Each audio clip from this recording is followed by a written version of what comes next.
Hey y'all, it's MJ here. I am by myself again because everything that I had recorded got deleted. And Brendan had to go to work today, or else we were gonna record at the Rio Grande. And honestly, that would have been a lot of fun. But maybe we still will. And I'll just post that like next week or something. I don't know. Or we'll just record there next week or something. Hopefully Brandon will be with us again, or Sean will be with us again some point soon. And my neighbor will come back on. She actually wants to come on with her cousins. So she actually doesn't know that all that shit got deleted. I haven't seen her since. I haven't seen her in a while. But today we're talking about unconditional love. Or what love is perceived as nowadays and what love is seen as and what everybody thinks love is.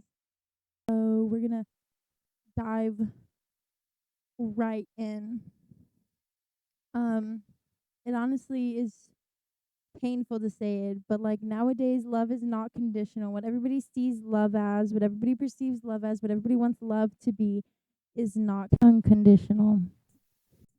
Nowadays when you're in a relationship, you're expected to be person. Nobody knows how to look from somebody else's perspective. Nobody knows how to put themselves in somebody else's shoes and see, oh, okay, that actually makes sense. What the fuck? Or anything like that. Like, if somebody does something that the other person doesn't like, it's immediately like, oh, we're done, or oh, this and that. Love has strings. If you don't stop doing something, they'll leave. If you don't change this, they'll leave. If you don't stop saying this, they don't want to be around you. If they want you to change anything about who you are, and it's not making you a better person, moving you along in the direction that you want to go, making you the person that you're supposed to be, and you're like, no, I feel like that's a really big part of who I am. And you take back and you look and you think about like what they actually said, and you're like, honestly, that's a part of like truly who I am, and that is not hurting anybody but you, and it doesn't hurt anybody else who is around me, and it's not actually causing you pain or harm. You just don't like that I do it. Then there's no reason why you should have to change that about yourself or change about who you are. And it's crazy to think that people don't just look at these things and fall in love with these things. Like, if you truly are in love with somebody, love is unconditional. God says that love is unconditional and nothing can prevent love, that type of love, from happening. Um, which is insane. But to me, when I think about what love is, I I feel like when you're in love that it never ends. It's a never ending cycle of continuous love for this person. All you can ever think about is like how much you love them and everything about them that you love. You can stop and you can like be thinking about something else or think about something else about them, and you're just like, oh my God, literally just love this person or love this about them or whatever. It never ends no matter what they do. They could do you so wrong. They could do something that um should hurt you or that does hurt you, but they could have been struggling when they were doing that, and you go and you hear them out and you understand why everything that just happened that hurt you happened, and then you're on to loving them again. It's a never failing. Nothing can kill. Nothing can kill love. Nothing should be able to put that down. And nowadays people don't get that. They just think that, oh, if they wronged me in this way, then like they wronged me in this way, fuck them. But everyone's gonna wrong you. Everyone's gonna hurt you. Everybody's gonna hurt you. It doesn't matter whether they love you or not. They're gonna hurt you. Um.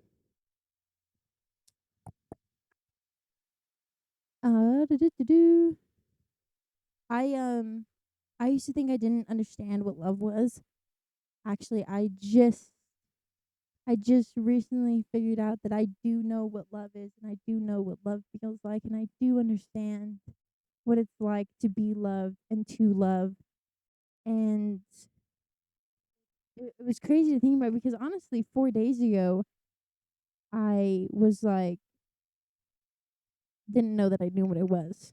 I honestly kind of just like yesterday was like, oh, I do know what love is, which is really really weird that I am sharing it literally the next day of what I believe love is. But I guess that's how it works in my world. I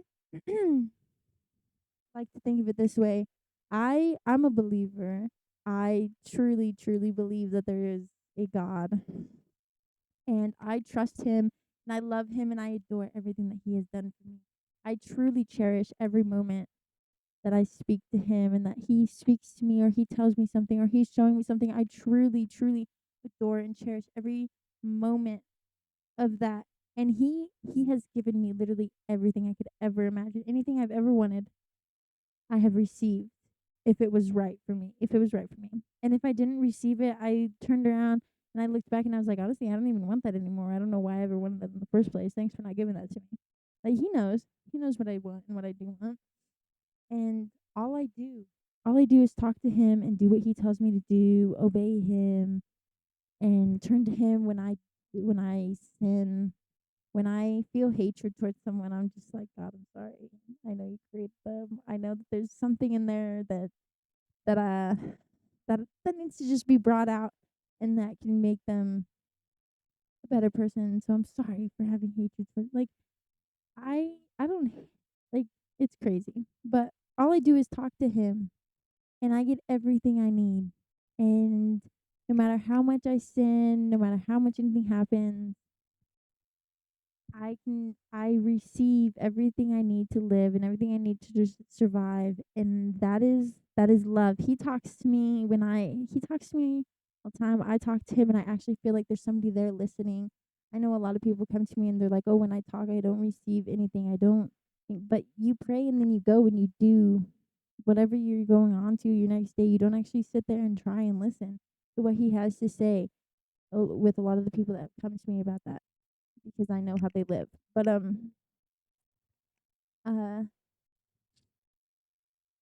talking to God is literally the only thing I need to be happy and to live and making my dreams come true. Like all I do is talk to God and he's making my dreams come true. He's lining things up for me like as I'm speaking probably right now. But the love I feel from him, there are no strings attached. It doesn't matter what I do. It doesn't matter if I go off and talk shit about him. He's still going to love me tomorrow. And that is so crazy to think because there's no reason in the world that he should love me for everything that I have done and everything that I have had and everything that has happened to me. I am not pure. I am not a perfect little. I don't reflect him. I try in my best way to reflect him as a person, to reflect Jesus as a person. I try my best to be a strong disciple, to tell the world about Jesus and to do all of this and to love people no matter what they do to me, to be nice and all of this. But that is so hard. I understand how difficult that is to be a replica of somebody that does no wrong. But that's not human. We're allowed to fuck up. We're allowed to mess up. It is the unconditional love that God gives us and the forgiveness that he gives us that is the reason to love him. And just like somebody who you love, if you truly love them, it is unconditional. And no matter what they do, it is the forgiveness and it is the unconditional love that brings y'all together and that makes it so fucking beautiful to love somebody. Because no matter what, they're going to be there for you and you're going to be there for them if you reciprocate never ending, unconditional, no strings attached, pure love. Outstanding. There's so many people that think they're not able to be loved, but it's bizarre because love doesn't actually have all of those strings attached. It doesn't matter how badly you wrong somebody. If there's love there, there's love there. Romans 8:38 through 39. Oh shit, thought I had it up.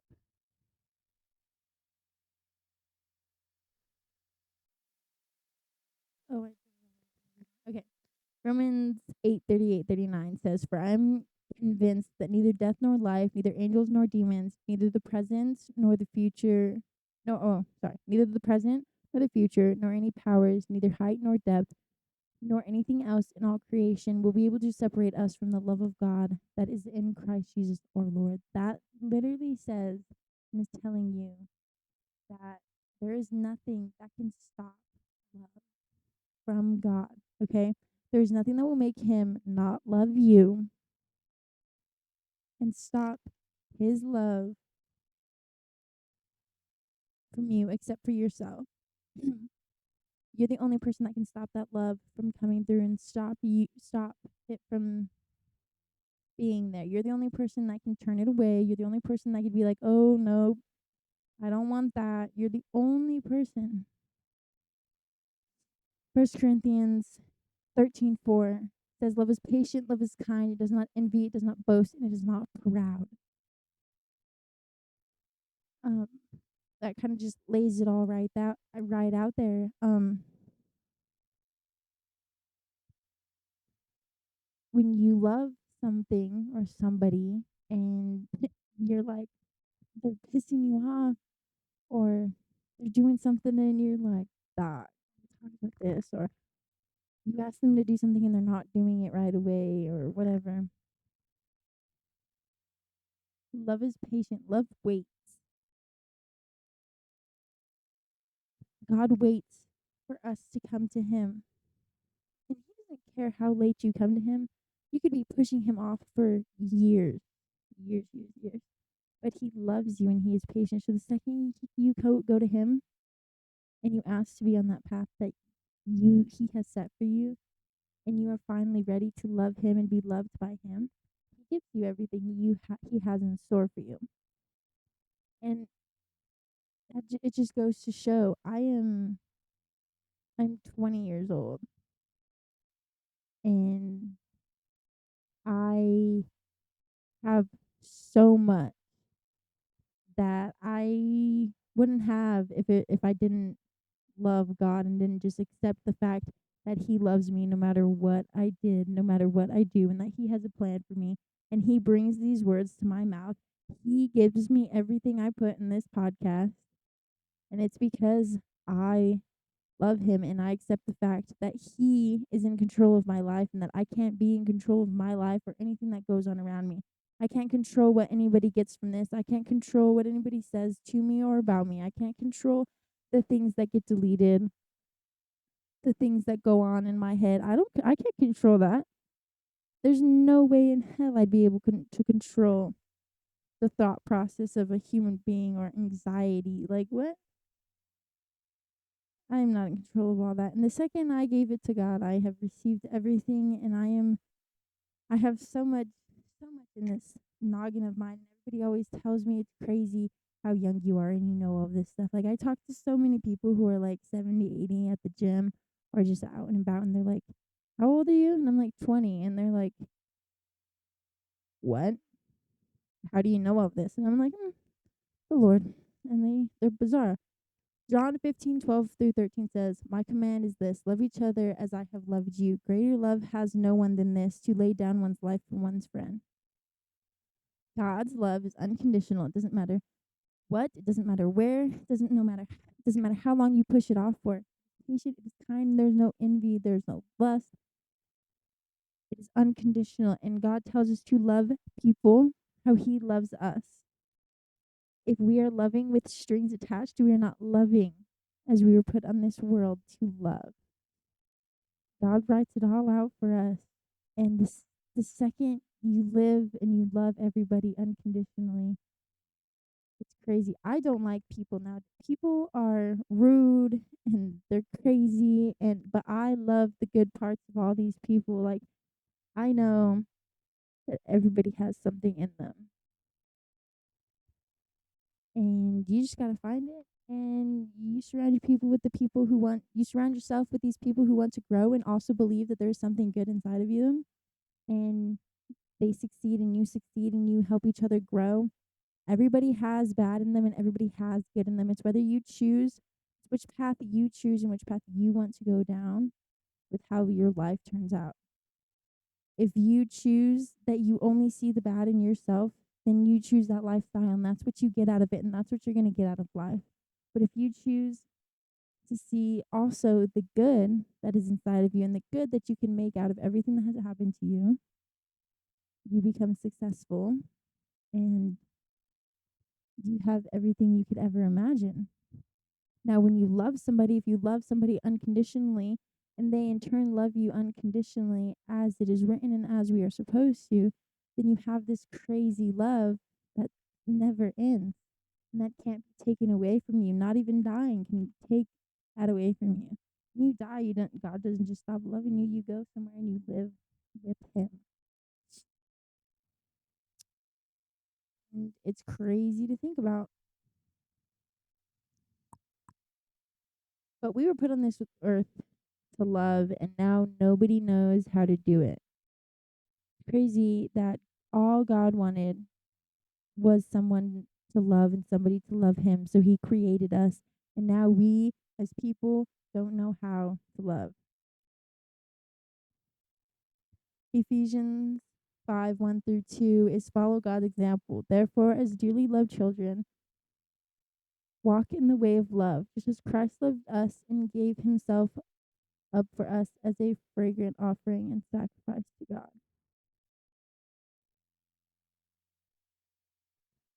Tells us to love as God loves, unconditionally, no strings attached.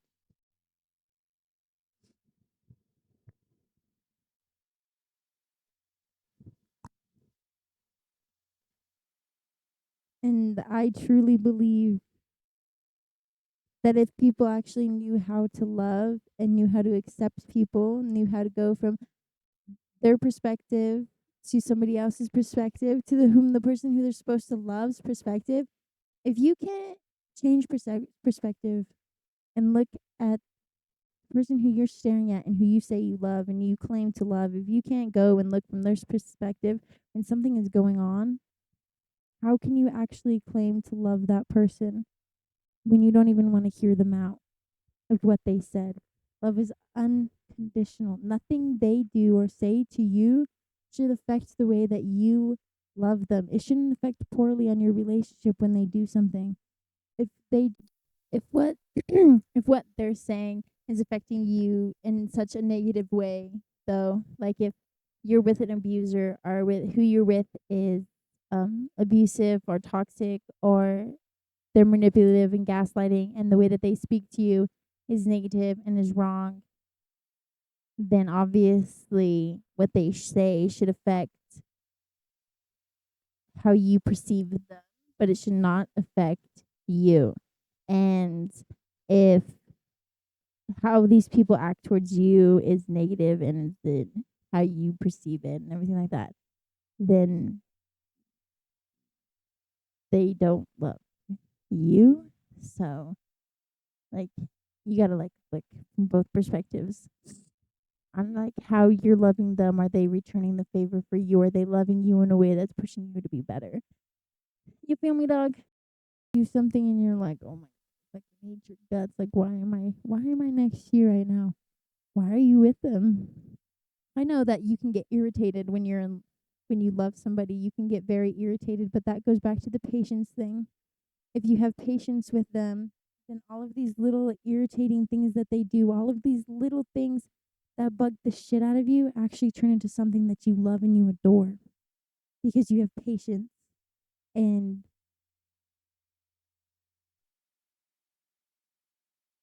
when they're doing these stupid little things that irritate you, you sit back and you laugh at it because in all reality, these little stupid things are just little stupid things that are annoying you because you think you're in control and because you want to be in control of what's going on around you, but you can't control anything that happens around you. You have to have patience and you have to look at what's actually the actions that are actually happening. If someone is if you're in a bus and somebody is like going chaotic and going crazy, and you're so irritated and so pissed off. You can't control that person. You have to sit back and you have to be like, oh God, what? You like look at it from a different perspective. What do you think is going on in this person's head to make them do all of this? Would you blow up like that? What would push you to the limits to blow up like this person is blowing up? What did this motherfucker go through 10 minutes ago? You could make something so hilarious out of everything that's happening around you, or you could have a learning experience from everything that is happening around you. You just actually have to stop looking at your life like it's a mess and stop looking at this situation that's happening right in front of you as something that's bad and turn it into something else. Everybody looks at life so negatively nowadays, and everything that's happening around them that is bad or annoying or they don't like or that pisses them off or somebody's being rude to them, they look at it as a negative situation and they're like, oh my God, what the fuck? This again? Why is my life like this? Blah, blah, blah. When they can turn so much into a learning experience, or they can turn it into something positive, or turn it into fucking hilarious. And that's what people don't see nowadays. And that's why there's so many strings attached to this generation's version, or this world's version of what love is supposed to be like. All of these movies, all of these things on social media, they uh turn our brain and they make us think that love should be this way and love should be that way, and then we ourselves attach strings onto this concept of love that we've actually never felt. If you don't know who God is and you don't know what it's like to be loved by him, he created us. Then if you don't know what it's like to be loved by who created you, then how are you going to know what love feels like in general? Um if you weren't loved by your parents, I'm very sorry, but you can find that love in God and in the people you surround yourself with. If you look for it in the right ways and in the right places, then you have to distinguish how you want to be as a person. You can be whoever, however, and whatever you want to be. It doesn't matter what all of these people around you are telling you. It doesn't matter what all these people who claim they love you are telling you. If they're telling you you can't do this and that and that, then they don't really love you, and they can actually see who you are as a person. Because if that is what you want to be, that is what you want to become, who you want to become, and how you want to be, then you can do it 100%. You are what you make yourself be. Thank you for joining me this week. I hope that you got something out of this podcast, or I hope you know somebody that will get something out of this podcast this week. I know that it's cut a little bit short, but in all honesty, this is what was brought to my attention for this week's podcast. So this is what I'm putting out there for this week's podcast. I really hope you enjoy it, and I really hope you have an amazing rest of your week. I love you, Bethany. I hope you're having a great drive home. At least I hope I posted this in time for you to listen to it on your drive home. And don't forget to subscribe and share this to whom you believe it will help. Yeah. Toodle-doo.